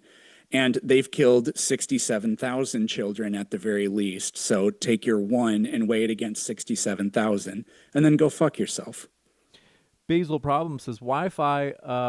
I'll lighten the mood. Wi-Fi says, Have you heard of the lemon pie test? If it says if it tastes good, then it must be eaten. I assume you follow this doctrine. And also God. says, Wi-Fi chubby, have you ever touched? Oh, come on! I'm not reading that out loud. Okay, let's see. That was weird. This guy is a pervert. It's getting too weird. Was it like that one scene in Dodgeball where what's his name? He's Is it talking Greg? about What's punching the actor's name? clown, Yeah, polishing the knob. He says in Dodgeball, the guy was caught with the pizza. the clown punchers. What was it? The pizza? He got caught with the pizza. What's Ben Stiller got caught in his office with a pizza? The pot. he- Oh, 'cause he you're owned right. the Yeah, you're gym. right. He was Yeah. pizza in that movie. Okay. Basil Proppin says Peterson. Richard Dawkins. So this is the same guy. Richard Dawkins Yeah. does not. Which they have something to say to you, Eric. They say Peterson. Richard Dawkins does not debate creationists. Are you not validating this Christian nationalist by debating, quote unquote, him? Well, we're not debating creationism. No, the idea that if you disagree with somebody's ideology, or if you think their ideology is dangerous and you platform them, even to debate them, you're legitimizing them or going against your own interests. I think that is just so utterly stupid. Because if you don't push back against their ideas, they're just going to talk in their own echo chambers, and their ideas are going to spread there. So, no. Yeah, I appreciate that. I think you're 100% right, and especially within the context of a debate, like he's literally challenging my worldview. But maybe like you could make the argument if like you were giving someone who's very morally reprehensible a softball interview or something. Like maybe you can make an argument that way. But Yeah, if you weren't prepared, if you sucked at what you're doing, then yeah, it would be bad. So that is, yeah. This one coming in from, I do appreciate your question. Samuel Tawhid says, oh boy, Planet Peterson, UNRWA, am I saying that right? UNWRA commits war crimes. Stop funding them. UNRWA. UNRWA. Yeah, it's the UN, whatever. Yeah, they've just labeled everybody they don't like Hamas. It's just utterly stupid with zero credible evidence for anything. So this is like the fourth different debate within the debate tonight. Wow, that's true. Whoever It sent has the been. firis opened up a can of worms, and now the floodgates are open. That's funny. Oh, there's another one. This is Coach Greg Adams got cooked and had to resort to insulting Andrew's wife because he lost the argument. You're right. That they're still going on. I have to Coach say, Greg must have not read any super chats, and they're just getting them out here. I have to say that debate, it was one where I was like, I'm not taking any sides here, but I'm saying if any debate was about to come to blows, that one could have. Like, they were in the same room, and what he said about his wife was like, I don't know. I'm not even married, but if I was married, I'd be like, if you said that about my wife, I don't know if I could restrain myself. I'd be so angry. Anyway, Pseudonym says, for both of you, if an atheist took over a country, does that mean this nation will say, quote, we have no meaning, purpose, or meaning? Or will it say, quote, we make it up as we go? Is that a contradiction or secular? That is an impossible to understand question. What the hell? It sounded like they were just making the case that atheism equals nihilism. And so you can't base a society in atheism. It's like, okay, then base it in something else that is also secular, like atheism is secular. But then that second thing, would there be a contradiction if an atheist ruler made things up as they go? The second part of that was completely nonsensical to me. This one from Samuel Tawhid. Did I read this one? They say for Planet Peterson. Prove one child deliberately targeted by IDF. The little girl shot in the tank. They knew they had the 911 call. They knew she was there, and they were conversing back and forth. But they literally, so that's one. But even if you don't believe that one, they literally bombed the refugee tent cities, knowing that they'll kill people that are just standing by, and they claim that it's to get a bad guy that is amongst the crowd. So if you that is the equivalent of bombing a school when there's a school shooter. Yeah, you're gonna get them, but you know you're gonna kill all the innocent people too, and it's done deliberately. God, This do one these people from- just not think? Are they capable of thinking? Wow, this one from let me lighten the mood. Basil Problem says, Wi-Fi, you are definitely not fit for the monk life. Most correct statement you've ever made. Wow. Now, this one from Fit for the what? the monk life. The monk life. This one from Yeah, I probably wouldn't be fat if I was a monk, huh? was Buddha a monk? I don't know. This one from Samuel Tahi, different kind of monk. Says, oh, we got that one. Don't worry. Okay, this has been adventurous tonight. Oh no, Basil Problem has a bone to pick with you, Planet Peterson. Oh, Says, interesting. Peterson. It just gives you that. It's not Planet Peterson. It's just Peterson. To confirm, your source of income is debating people on TikTok and places like this. It's not my sole source of income. I don't really make any money on TikTok. I do live streams on there, but they're not really monetized. And I stopped uploading videos to there because I just don't care. But no, YouTube is like, it's not the sole source, but it's the majority source. And I'll tell you what, any content creator, if you don't create content, you probably wouldn't know this, but you don't just make money creating content. It's actually very hard to monetize it. It takes a lot of skill and hard work and consistency. I'm sure both of these guys could tell you that. Yeah, YouTube is hard. I have to be honest. Like, no joke. I'm not trying to, but it's a hard thing. Let's see. I know it seems easy because it's like, oh, it's like fun with video cameras. And I'm like, yeah, I get that, but it's also like to stay fresh and relevant. It's challenging. You have to like always reinvent yourself and stuff. Anyway, this one from. And then the drama. You don't know anything about drama though, James, right? Well, we've had our fair share over the years, but yeah, it's crazy. But also H5C says, you don't have to read the bowl. I forgot the topic. Okay, I am sorry that we've entertained these bizarre super chats tonight.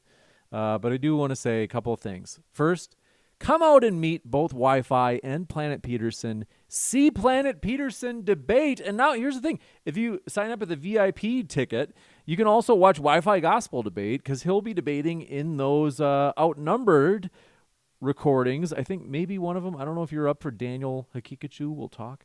But folks, come out to DebateCon. I have put the tickets link in the description box. If you can't make it, if your legs fall off on the way to the airport, you can watch it at home at the Final Word membership tier.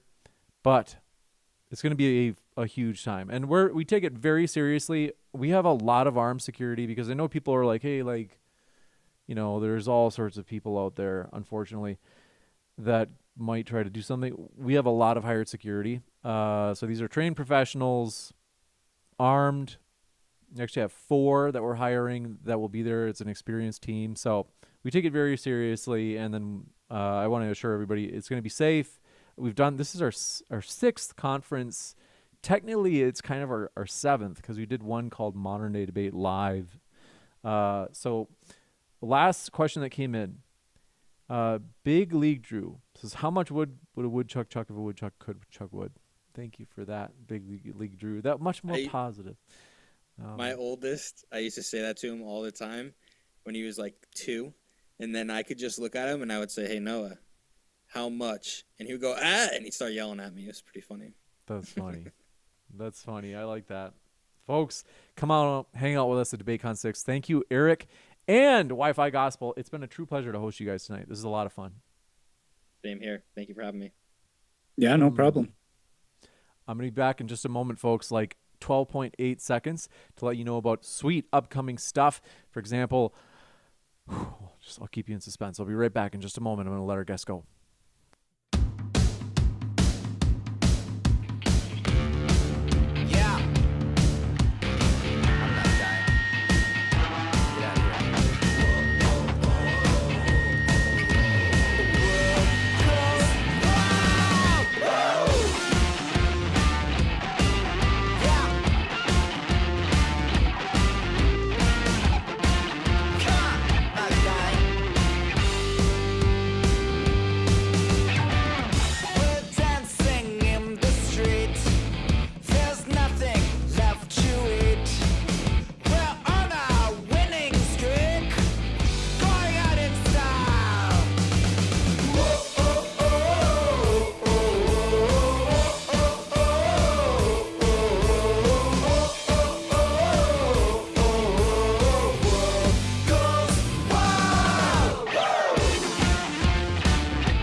Amazing. Thanks so much for being here, guys. I am excited. Let me tell you, you might be like, well, what are you excited about, James?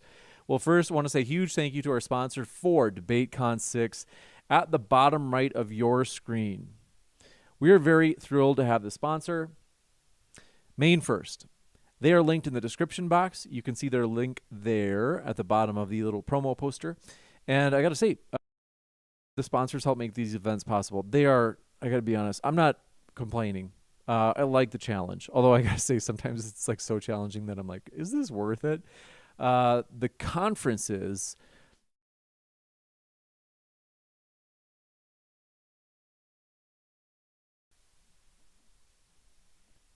Thanks for your patience. Thanks for your patience. Here we go.